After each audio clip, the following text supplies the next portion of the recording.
Deep in the heart of Central Texas, it's the Best of the Outdoors podcast.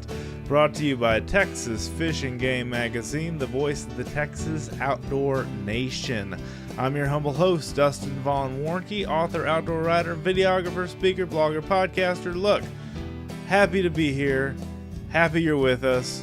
It doesn't get any better than that, man. I love doing this show. Love having the chance to share this with you every 2 weeks. And really excited to join you in the middle of November, kind of the middle of November, for this show for a fishing episode. We're going to talk about winter and fall bass fishing and all the way up into the early spring months when the spawn starts. And I've got a gentleman on the line, Mr. Matt Williams, who is a writer for Texas Fishing Game, has been a writer since I was a young man, very young man, and has been a freelance guy and does a lot of work in the outdoor industry as far as editorial goes. He has features just like I do in the magazine. He also has a column on freshwater fishing, and then he also does a wide variety of other things in the outdoors, and it's just a great interview. So I really think you will enjoy this interview with us together on the phone. So anyway, we just wanted to thank you so much for tuning in and checking us out. If you've not done so already, please subscribe to the podcast. It does not cost you anything. It is absolutely free. And it does not require anything other than just subscribing through your favorite podcasting app if you have one, or through iTunes or whatever the device you're using to subscribe to this. You can even subscribe through Podbean and follow the show, and that would help us get you shows faster and better and easier than having to look for us on social media, and it'll be downloaded directly to your device. So that's kind of cool. So a question I recently had was, where did the year go? My goodness, we have gone through, we're on our 11th month of the year, almost through with 2017, and I don't know where the time has gone, but my goodness, it has been going by fast. Deer season's here. Obviously, I'll talk real briefly. I talked about on the last show going somewhere for opening weekend of gun season. I went to Mason on a family ranch, or a friend of the family's ranch, I should say. And really had a good time there. Got 2 deer, and I got them both on video. So you can watch that video on my YouTube channel or on my website, dustinsprojects.com, or Warncke Outdoors is my blog. We'll have all that information on there. All those videos will be up at the top of the video page or the TV page of both of those sites. So you can go check that out. Or you can subscribe to me on YouTube, which would be great because I've got a pretty good number of subscribers there and love to grow that number some. That is also free. You can get all my new videos and get notifications when new videos drop and that kind of stuff. So I have a hunting video and I have a fishing video. If you remember, I did a whole podcast on the running of the bulls, bulls on parade, the saltwater fishing podcast that I did for the Burris, Louisiana trip. I did for the Burris Marsh Media Bash, and holy smokes, that was a lot of fun. I've got some footage in this video of me hooking into some bull reds, and just really a fun video. It's about 15 minutes long. That's a little bit long in the internet world for a video, but seeing what these other gals and guys that do fishing videos on YouTube do, I mean, it's not that long. So, but I kind of crammed everything, all my fishing action, into the 15-minute video, and so that is up there, the Burris Media Bash event video of bull red fishing, mainly covering one day and then a couple of segments from the other 2 days, but mainly one day when we really got into the redfish crazy. So, all right, so back to freshwater fishing and having a lot of fun there. You can check out Matt Williams' column and feature stories at Texas Fishing Games Magazine's website at fishgame.com. You can order a digital subscription there to the magazine, or you can order a print subscription, and those are very low cost and are the kind of the gift that keep on giving. And by the way, we're in the holiday months. It wouldn't be a bad idea to get a subscription for Texas Fishing Game to someone you love. It's just a good idea. It's making a great gift idea.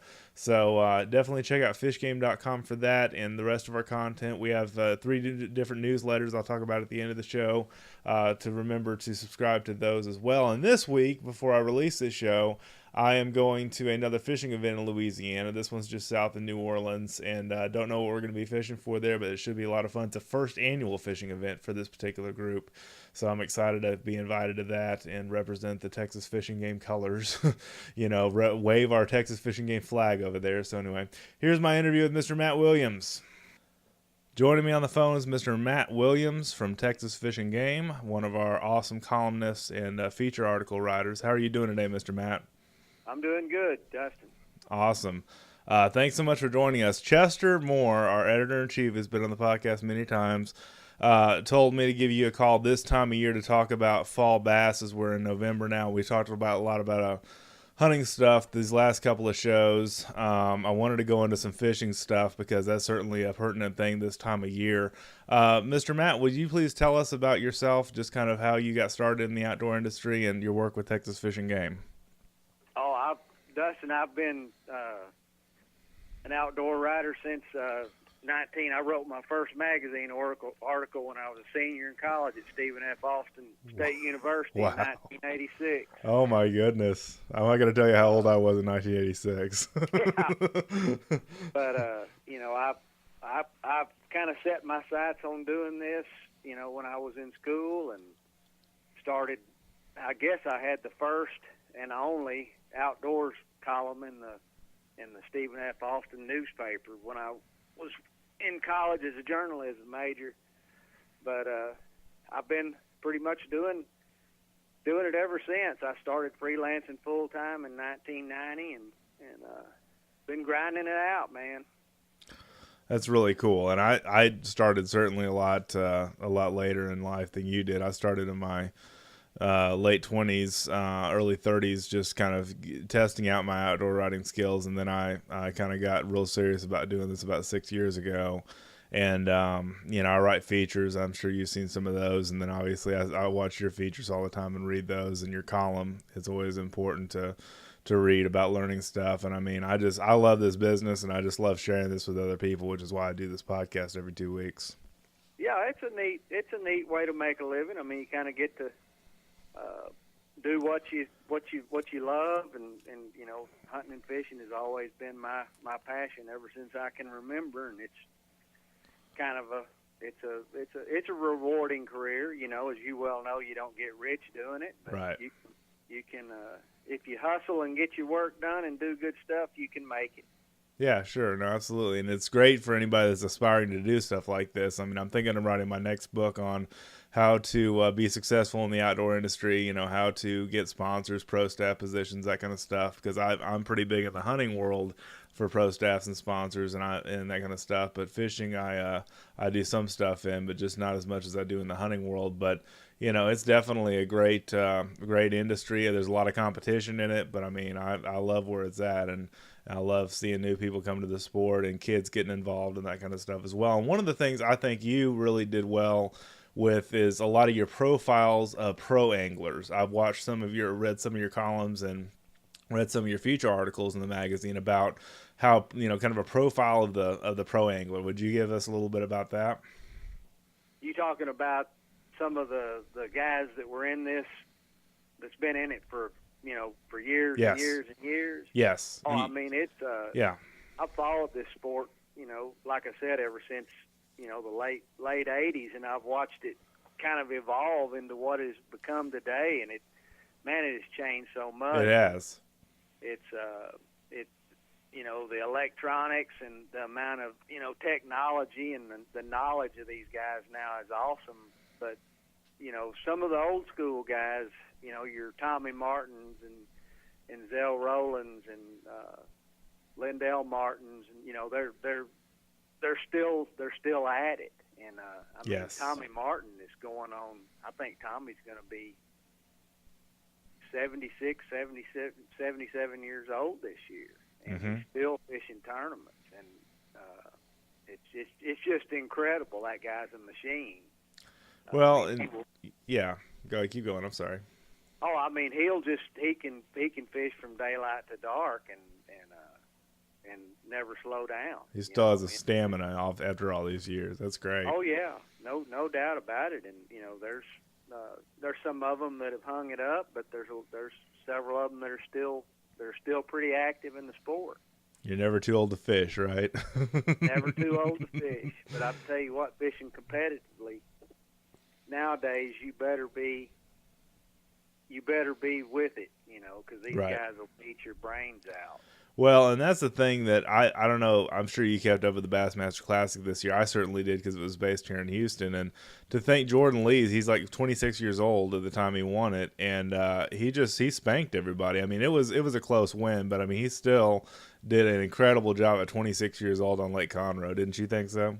Oh, no question about it. And under the circumstances, when he was broke down, right? And, absolutely, I forgot about that. Now that you mentioned it. But I'll tell you what, if you look at a lot of those photos, he was broke down fishing a point with waves coming banging against his boat. Right. And if you look at a lot of those photos from that tournament, he's sitting there away from the bank with a big rock levee behind him, and he's in his rod box digging stuff out, and his the waves could have potentially pushed him against the bank. In those rocks, yeah. He had that Minn Kota Ultrex up there working for him while he was, which will keep you stationary on a spot while you're doing whatever. I mean, that's a good example of the technology these guys have now. Well, and being resourceful. He did a heck of a job down there.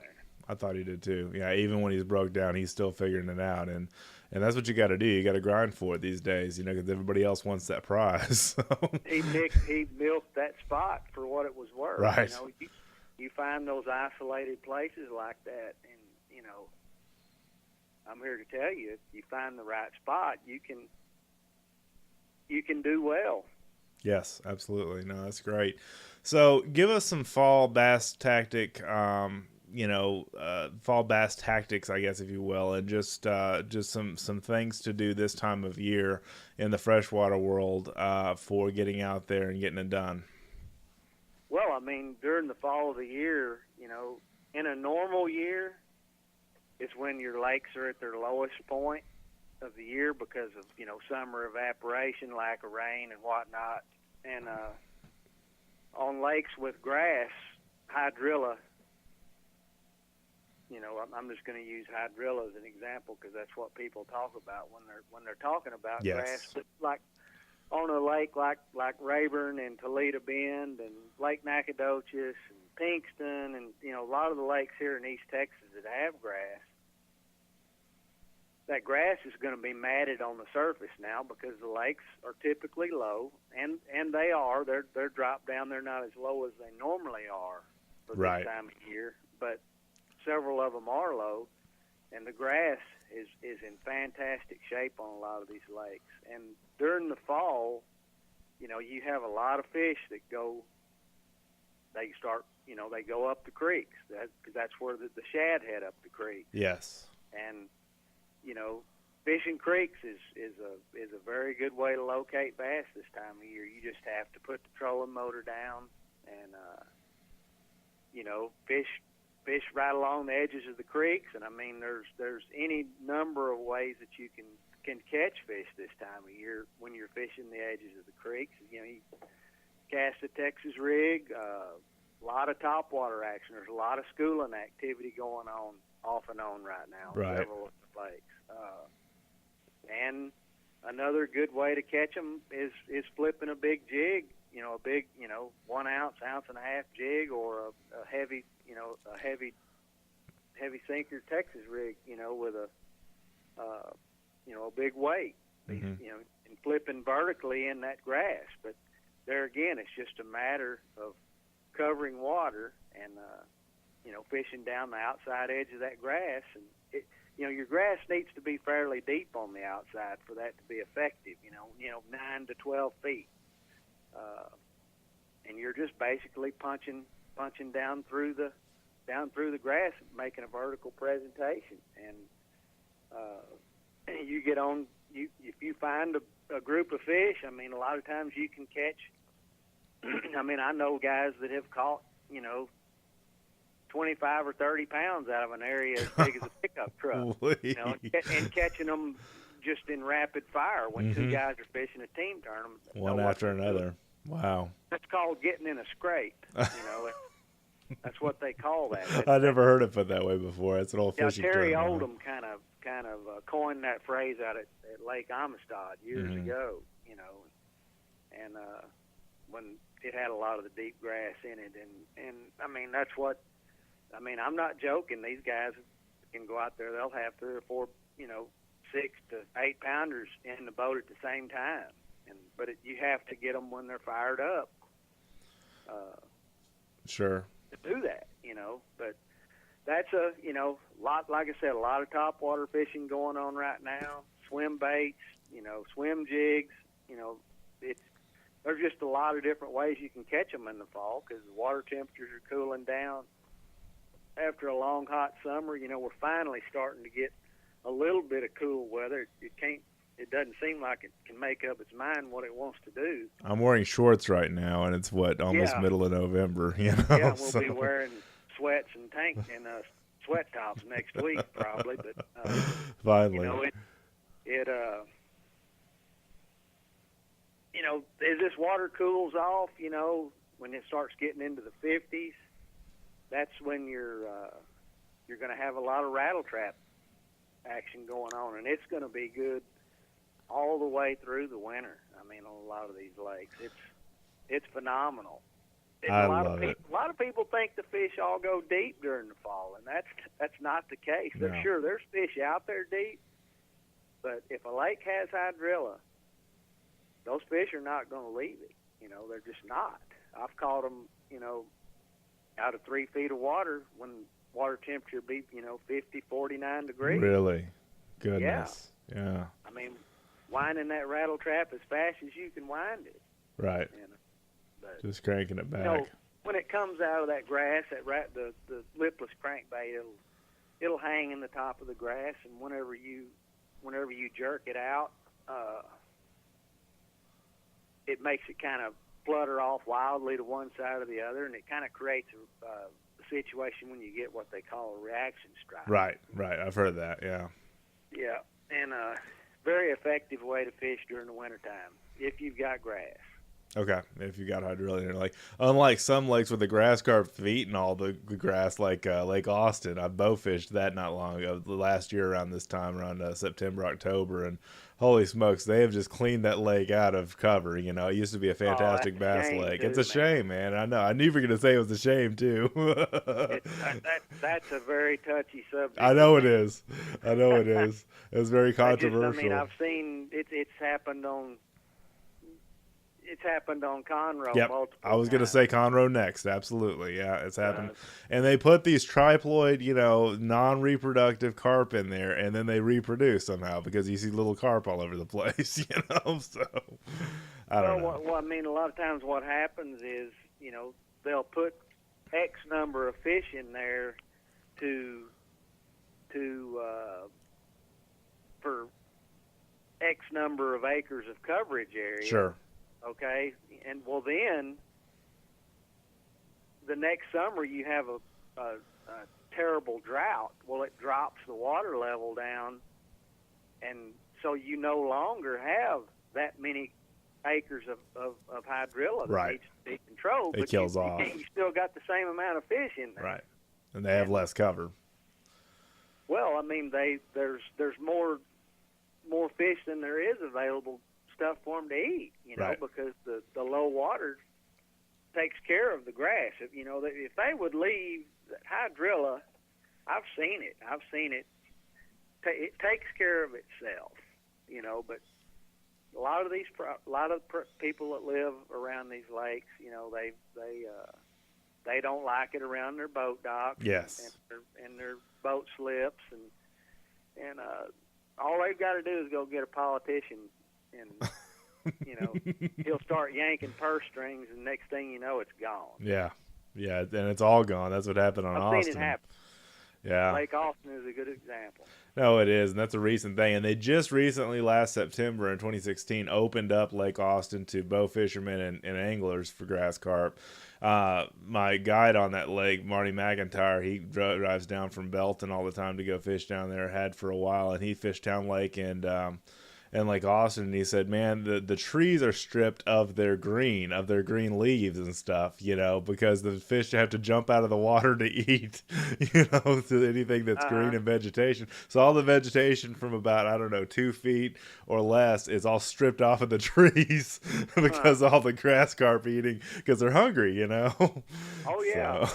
Yeah, that's I mean, and they will wipe it clean, man, and it takes years for it to bounce back. Right. I mean, if you go back and look at the history of Lake Conroe, and you can see the cycle, where the fishing, right, the numbers of big fish, it goes up and down. When it's got grass, the fishing quality gets it spikes, right, and then when they take it away, it goes down.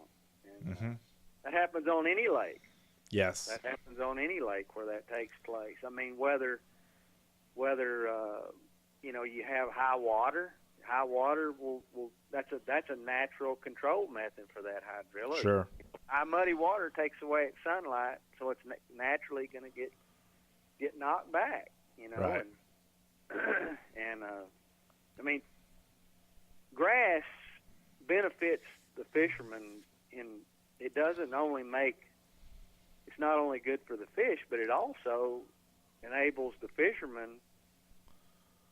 It gives them the ability of places to target those fish. Yes. Along the outside edges. It positions the fish where they're more easily caught, is what I'm getting at. Okay. Without grass, they just scatter, Right.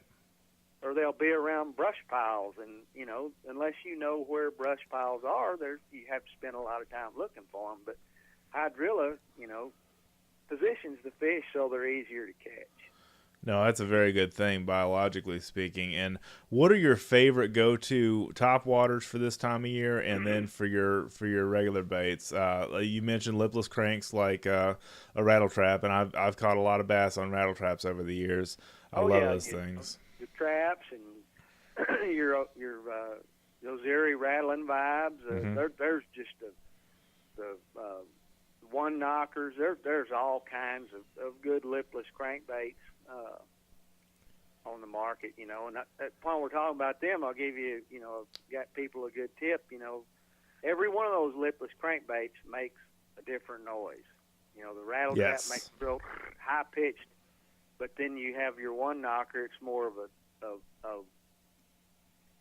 a dull type thud. And a lot of times, those fish will get conditioned to a certain bait or a certain thing. You can go through an area with one bait and not get bit, and then just change up with something making a little bit different noise. Right. All the difference in the world. And your top waters, it's hard to beat a spook this time of year. Okay. That's Zara spook, right? Spook. Yeah, Zara spook. You've got all different types of chugger type baits, all different kinds of walking style baits. Right. I mean, frogs, frogs are big this time of the year, but you need to be in some places where you've got, for a frog to be effective, you need to be 2 to 4 foot. Right, real shallow. Water that's 2 to 4 feet deep. Just because you've got grass, I'm not saying they won't hit it over 9 feet of water, but you're going to have a lot better luck on a frog fishing, around shallower water. Right. Where the vegetation is kind of scattered. Yes. But there's all kinds of different top waters that you got your old reliable pop-R and right. Lots of school fish. If you get around a bunch of school fish, a top water's hard to beat. Yeah, no, that's good. And one of the things with just about all kinds of fishing this time of year, is if you find the bait fish, you're more likely to find the bass or white bass or striper or whatever you're looking for. No doubt. I wanted to include that. Yeah, I wanted to include that as an option too.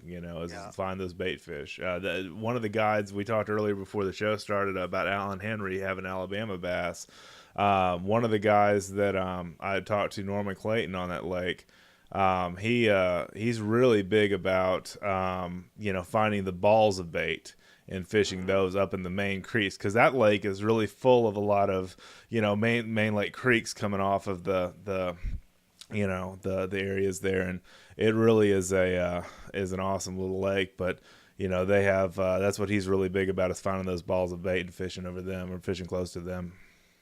Oh yeah, I mean, you find the bait, a lot of times you're gonna find the fish. They're not gonna be far away. Right. And another thing to watch for now too is your blue herons. Yes.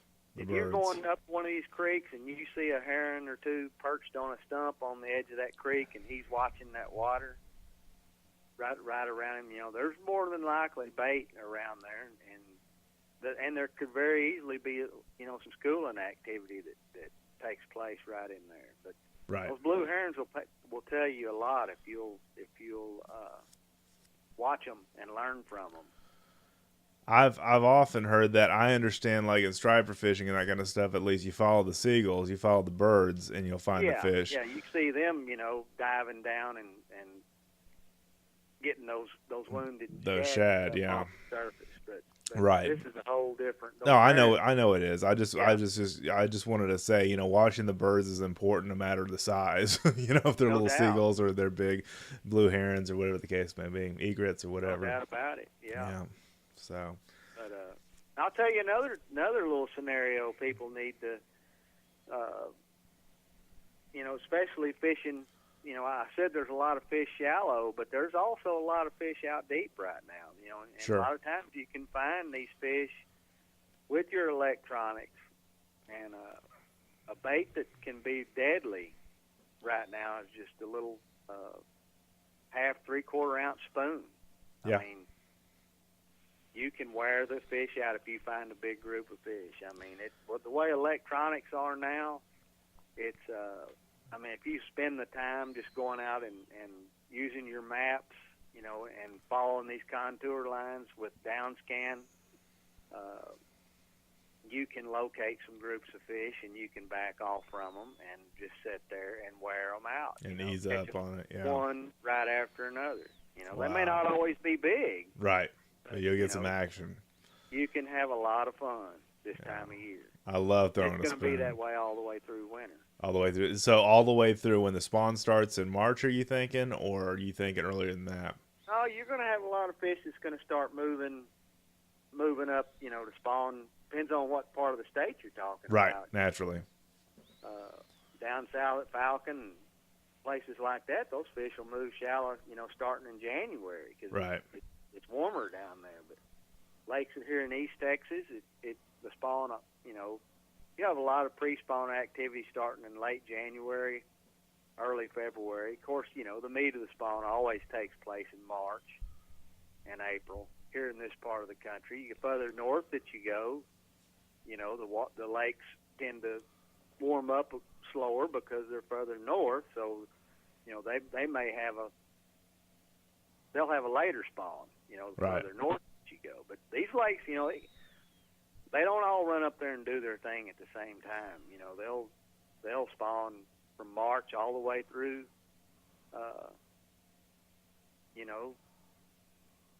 through May in a lot of these lakes. One of the biggest bass I caught out here on Lake Nacogdoches, I caught on May the 18th on a frog, and that fish, it was a little over 10 pounds, and she spewed eggs all over the front deck of my boat.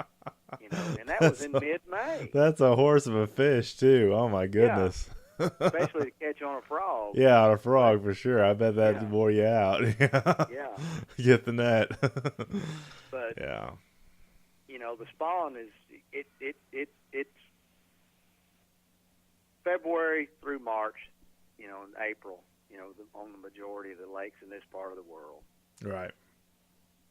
No, I figured. I was just kind of looking long term, to talk about bass fishing, and really, there's not a bad time to fish in Texas. I bring that up since I work in the advertising world to some of our advertisers, and just kind of say, oh, well, what month is really good to run this ad? And I'm just like, baby, we're always fishing. I mean, that's one. We are so blessed. We are.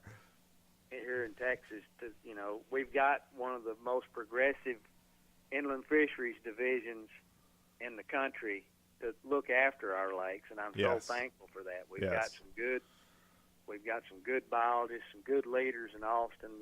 That they kind of get their hands tied sometimes as far as the grass carp go, but overall, we've got some of the best fishing in the country, and and it shows.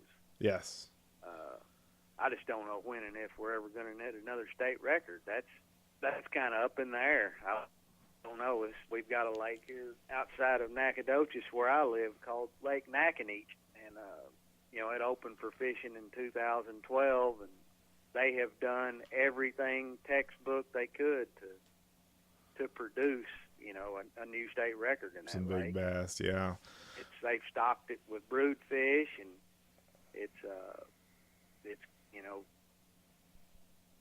it's produced some fish, upwards of 14, already. But Mm-hmm. Yeah, that's incredible. Over the next 5 to 10 years, a lot of those fish that were stocked in there are going to be coming 10 years old. A Right. lot of the smaller fish that were stocked in there. Yep.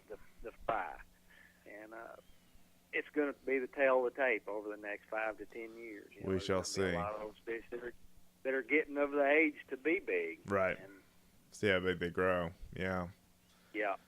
No, that's great. And I mean, the more I do this, the more I record these shows and stuff, the more I realize, again, we're kind of in the golden age of fishing in a lot of ways, like we are with hunting that I talk about all the time, because, you've got all these baits, you've got all these lures, you've got all these different, rigs and everything. And I mean, if you don't go out and have a good time in the outdoors, it's your own fault pretty much. That's what I think. Oh yeah, I mean it's It's we've good. got so many different places to go, and like I say, there's all these, like you just said, there's all these different baits and stuff, and the technology that we've got. I mean it has totally changed the game. Yes.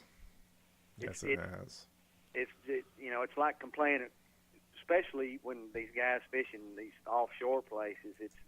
Since I got started doing it a few years ago, it will kind of ruin you, because you can go up and cast in shallow water for 5 to 10 fish, or you can pull out there on these offshore places where you've located these big schools of fish, Right. and you might catch 80. Yeah. In one trip. You feel a heck of a lot more refreshed at the end of the day.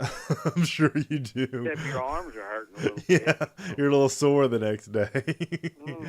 No, that's good. And the other thing I'm excited about as far as trends in the market, and I'll talk to Chester about this on the show, is the kids getting involved in an early age. High school fishing teams, college. That was just getting started when I was going through college, is this collegiate fishing stuff and tournaments, and there's all kinds of different tournaments. If you have a boat and you have a fishing partner, you can enter a tournament pretty much all over the state. But I mean, we've got some of the highest ranked lakes by the Bassmaster, magazine. Toledo Bend won 2015 and 2016, I think, Lake of the Year. But there's so much. I love seeing the kids get involved in this sport. I really do. Oh yeah, I mean, I wish they would have had it when I was in school, but I'm kind of thankful they didn't, because I probably would have never gotten out.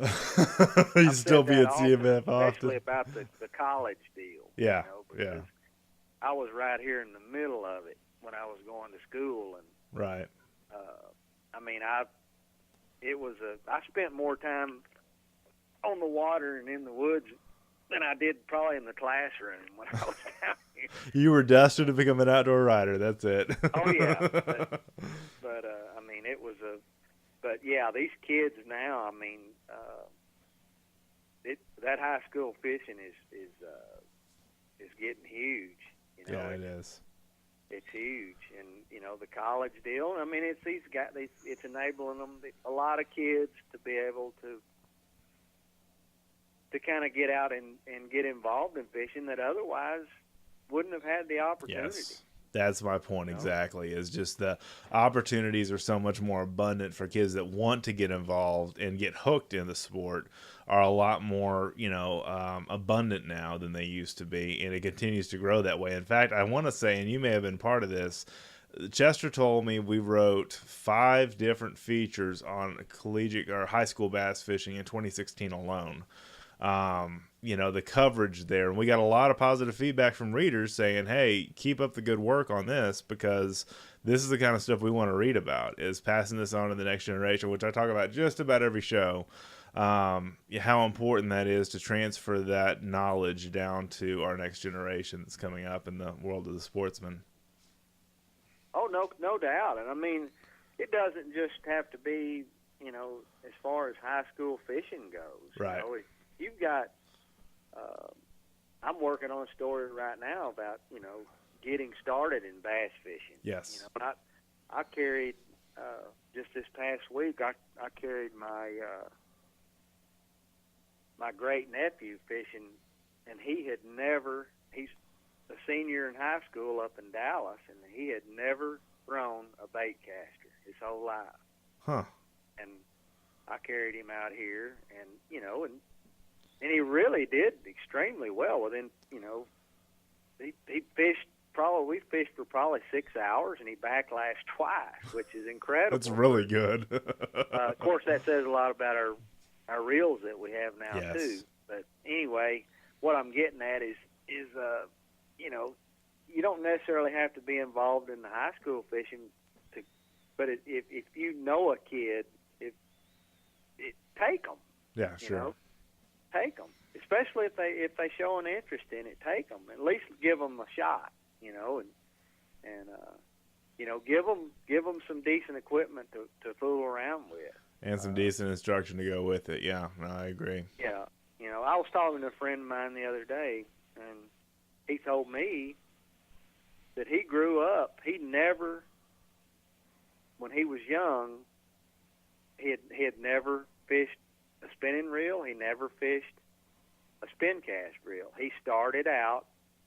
His dad started him with a bait caster at a very young age, and that's a lot of guys will tell him start them off with a spinning reel. Well, if you start them off with the bait caster, a bait caster is the way to go. I still use a spinning reel on occasion, but with real light baits and stuff like that. Right. But finesse baits and stuff like that. As far as accuracy goes, and power fishing situation, a bait caster is the way to go. Yeah. But, give them the opportunity. Right. And you may be picking out birds' nests, but by goodness, they're going to have the opportunity. So. That's right. Yeah. I mean, well, what I did with this kid the other day, I tightened the drag spool down. And spool, okay. Cool. And I had him out there, and I said, cast with the wind, and I took him out where there was nothing around, in wide open water, and I said, just sit out, and we just sat there and drifted, and I said, just cast. Just get out there and cast.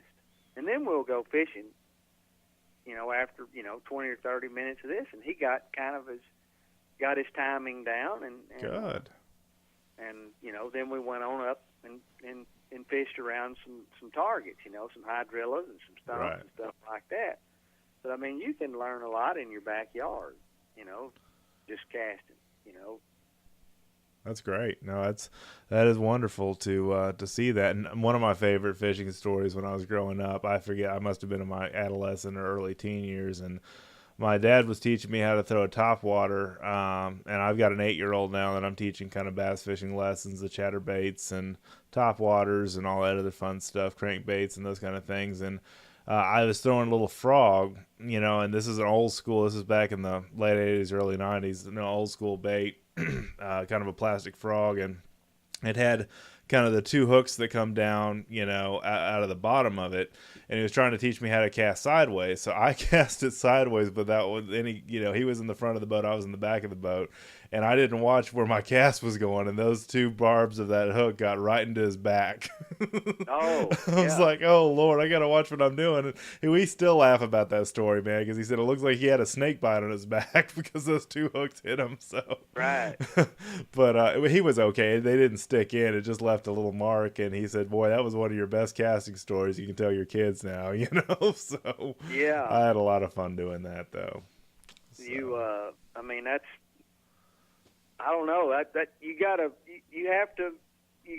whenever you're taking somebody like that, I mean, that's a prime example. Yeah. You know, I always put them on the back deck, Right. you know, and tell them exactly what to do, because you can mess somebody up. Yeah. You know, especially some of these baits we've got now with these big treble hooks. Yes, you can. You got to be careful, obviously. Yeah. You got to be careful, and you've also got to pay. It's kind of like driving defensively. You got to watch out for yourself too. You got to be on the offense, not just the defense. Don't ever turn your back. Right.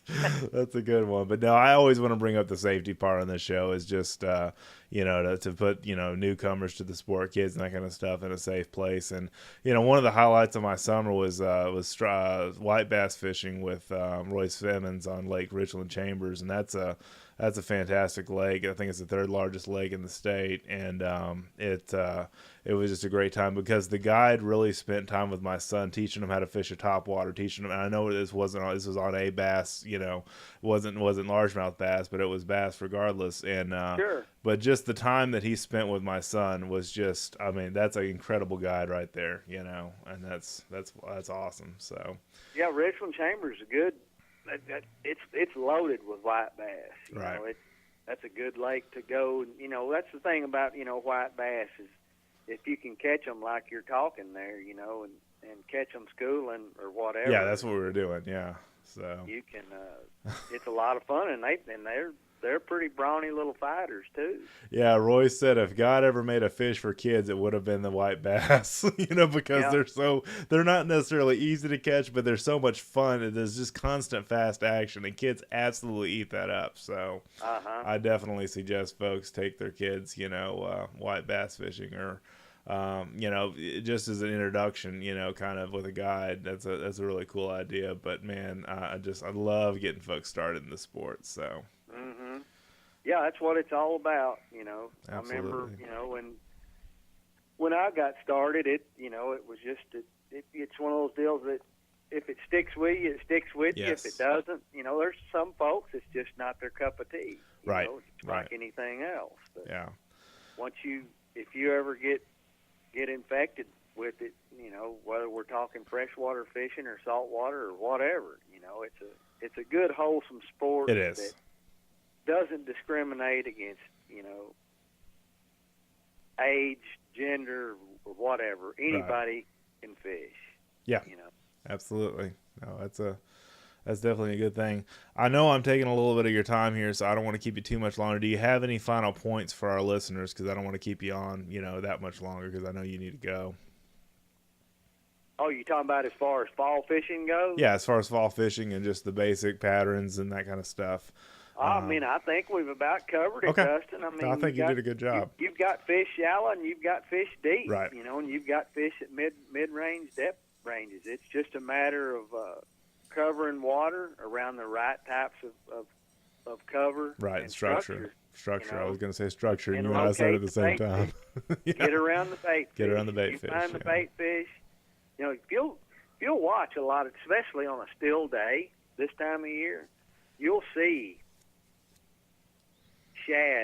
schools of shad just dimpling the surface. I mean, I've seen just hundreds of little pods of shad, you know, and that just goes to show you, you know, what's out there as far as bait fish goes. When you see that many stinking shad, I mean, I guess it's a good sign. You know, you're not going to find fish around all of them. Right, so. And it's funny you mentioned that because I was on Lake LBJ a couple of weeks ago, maybe a few weeks ago now, and then I was before that on Lake Belton, and then Lake Buchanan. And man, you know, we ran into so many of those balls of shad that were just tickling the surface, you know, and we were after catfish at that particular time, but it was just like, you know, they were just kind of dry. And you could see those birds work those fish too, you know, trying to find, like you said, those wounded shad and that kind of stuff, those easy targets. But man, that is just cool to watch. So, you know, it's a lot of fun. So I want to tell listeners to, you know, that are also readers, of course, Texas Fishing Game, you've got a monthly column, you've got monthly features every once in a while. And, you have, then I do, and I don't know if you know this about me, Mr. Matt, but I do the fishing reports for most of the Texas freshwater lakes in the state. And I've been doing that for going on 4 years now. I think a little bit over 4 years. So it's been an exciting thing. But, you know, if you've got a specific lake you want to ask about, you know, there's all the main lakes as far as Lake Fork and Buchanan and then Toledo Bend and those kind of lakes are covered in the magazine, you know, and getting a subscription to that and print or digital is pretty easy and pretty inexpensive. So I just want to drive people to check out your content because I love reading your stories, Mr. Matt. You're a hero in my eyes. So. Well, I appreciate it. I don't know about that, but well, you are to me, okay? So no, I really enjoy reading your stuff. So I just all right, man. Well, thanks. I appreciate it. Thank you so much for joining us and being on the show this week, and really hope to have you on again. All right, man. Thanks a lot. Thank you. And there he goes, ladies and gentlemen, Mr. Matt Williams from Texas Fish and Game. Awesome guy, awesome articles, content, stuff like that from him in print and digital on our magazine, and really enjoyed our conversation. I love, again, talking about getting the youth started in these sports. I love the awesomeness of just the outdoors, about everything fishing has to offer. We see transformations big time with my fishing ministry, Crosswater Outfitters, with taking soldiers fishing that have been kind of hardened by the war, and, you know, life has been tough for them and they've lost buddies and a lot of post-traumatic stress disorder and all kinds of other issues like that. But man, we see a transformation when they get out on the water. We've seen soldiers going from being real hardened and tough to being just regular guys after a good fishing trip. And fishing can do that. You know, that's what I love about the outdoors and love about what we preach at Texas Fish and Game as far as the outdoor lifestyle, because it's recreation, it's fun, it's blowing off steam, it's getting out there and communing with God or whatever you're into. But for me, it's so much about the cumulative experience that all the outdoors is. What's out there, the wondering of the outdoors, the wonder of what's out there, the wonder of keeping things in the unexpected category, because you never know what you're going to see in the woods. You never know what you're going to see in the water. And that's what I love about the outdoors. It's always something new and different. It's always something unpredictable in a lot of cases, especially with just about any outdoor sport you go on. Every day's a different day, and I'll never get tired of doing it. I know you're probably the same way out there. We have a blast doing this, and this is a tradition that I want to see continue. That's why I'm really big about preaching about conservation and getting kids involved, because this is our legacy, man. This is our heritage. I really want to see that go on and continue to inspire other people and give hope to other people that this is a place you can come to, the woods and the water, to do so many cool things and to relax and to just have a lot of fun. So thank you so much again for watching, reading, listening. Please check out our newsletters. Tuesday, the Tactical and Practical newsletter. We've got all kinds of stuff in that. Wildlife Wednesday newsletter on Wednesdays, and the Thursday Texas State of the Outdoor Nation. Awesome newsletters we have coming out every week. The sponsor for the newsletter that runs this week that I'm releasing this podcast is going to be Spot. And that is a company, Global Star is the parent company, I think, of Spot. And they've got some really, really cool products that can pretty much save your bacon in the outdoors, especially if you get lost, if you have an emergency outdoors, that kind of stuff. I mean, this is a great product and a great gift idea for Christmas for sure. Right now, they're doing a holiday instant savings 50% off Spot devices program. That will go through the end of December, and so this is a great gift idea, and you can get it at a deal right now. Spot Gen 3 Global Satellite GPS Messenger is on sale for 50% off, as well as the Spot Trace Theft Alert Tracking Device.